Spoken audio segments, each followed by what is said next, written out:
15 ऑगस्टच्या भाषणामध्ये एखादं उदाहरण देण्यासाठी सांगू का तुम्हाला? एकदा भगतसिंगला पाहुणे बघायला येणार होते. भगतसिंगला पाहुणे बघायला येणार होते. आईने भगतसिंगला विचारलं, भगत तुला बघायला पाहुणे येणार आहेत. भगतसिंग बोलले, मग? काही नाही, हे 50 रुपये घे, सामान आण, बाजारात जा, सामान आण, पाहुणे येतील, जेवतील, तृप्त होतील, तुला पाहतील, तुला पसंत करतील, तुझं लग्न होईल. भगतसिंग त्या 50 रुपयाच्या नोटेकडे बघत राहिले आणि आईला म्हणाले, आई पाहुणे येतील, जेवतील, मी सामान घेऊन येईल. त्यावेळी 50 रुपये सामान यायचं भरपूर. पाहुणे येतील, जेवतील, तृप्त होतील, मला पाहतील, माझं लग्न जमलंही, माझं लग्न होईलही. पण भगतसिंगची आई बोलली, पण काय? पण आई, मला आयुष्यभर बाईची सेवा करावी लागेल का? आणि जर मला आयुष्यभर बाईची सेवा करावी लागत असेल तर आई, मला लग्न नाही करायचं. कारण मला उभी हयातभर, माझी इच्छा आहे, उभी हयातभर कुण्या बाईची सेवा करायची नाही. उभी हयातभर मला या काळ्या आईची सेवा करायची आहे. परत पुढचं एक उदाहरण. आता इथं टाळ्या येतील ना, तुम्ही नाही वाजवल्या पण येतील ना.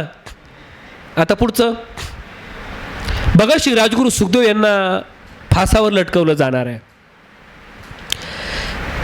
त्यांना विचारण्यात आलं की तुमची शेवटची इच्छा काय? तिघाही म्हणाले, आम्हाला व्यायामाचं साहित्य आणून द्या. अरे असं कसं मागताय? तुम्ही फासावर जाणार आहे, आता काय करताय व्यायाम करून? व्यायाम माणूस कशाला करतो? चांगली तब्येत राहावी म्हणून, चांगलं जास्त दिवस जगावं म्हणून. तुम्ही आता फासावर जाणार आहे म्हणजे तुम्ही जिवंतच राहणार नाही, तर तुम्ही व्यायाम कशाला करताय? भगतसिंग राजगुरू सुखदेव यांनी दिलेलं उत्तर फार छान होतं. भगतसिंग राजगुरू सुखदेव म्हणाले, आम्ही आमच्या देशाला माता म्हणतो, आम्ही आमच्या देशाला भारत माता म्हणतो आणि आम्ही आमच्या भारत मातेला देवता मानतो.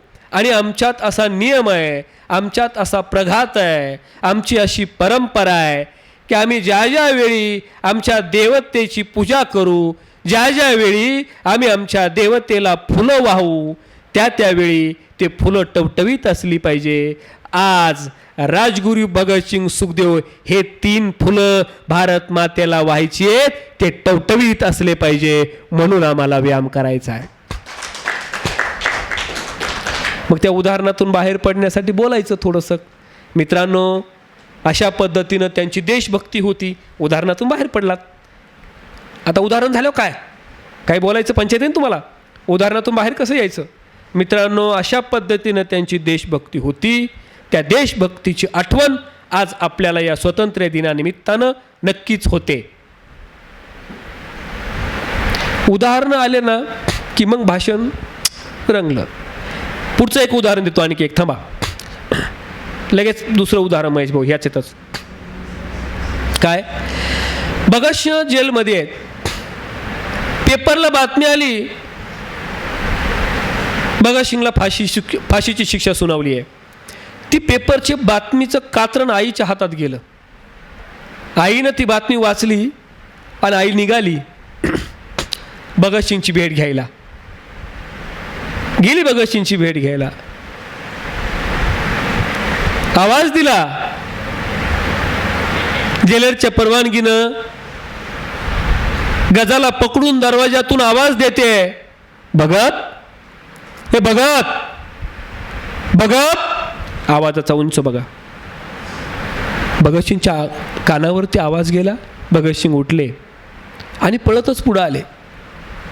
जेलच्या गजाला पकडून बोलायला लागले, आई तू कशाला आलीस इथं? तुला फासाची शिक्षा सुनावली आहे नाही? आई बोलते, हो आई. आई, माझी शेवटची इच्छा सांगू तुला? आई म्हणाली, बोल. आई म्हणाली, बोल.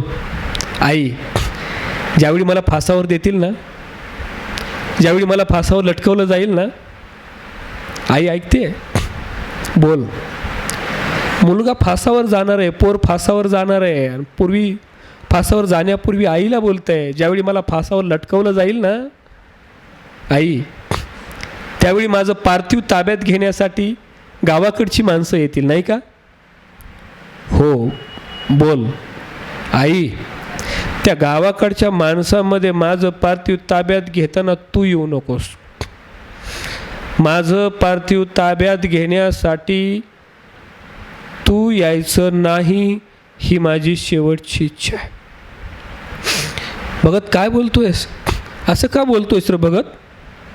तुझं पार्थिव ताब्यात घेण्यासाठी माझा अधिकार नाही? अधिकार आहे आई, पण तरी तू यायचं नाही.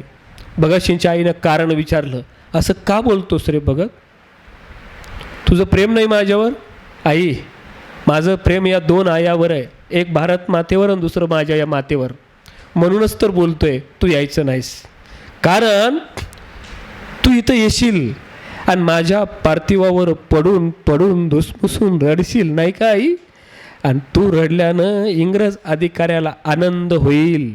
इंग्रज अधिकारी क्रूर आहेत, क्रूर आहेत. माझ्या मरणानंतर माझ्या मरण्याचा आनंद इंग्रजांना होता कामा नये, ही माझी शेवटची इच्छा आहे. इंग्रजांना खुश नाही करायचं मला. इंग्रज खुश झालेच नाही पाहिजे, ही माझी शेवटची इच्छा आहे. तुम्ही ज्यावेळी असे उदाहरणं बोलताना सांगताना भाषण तुमचं लांबत लांबत चालतं.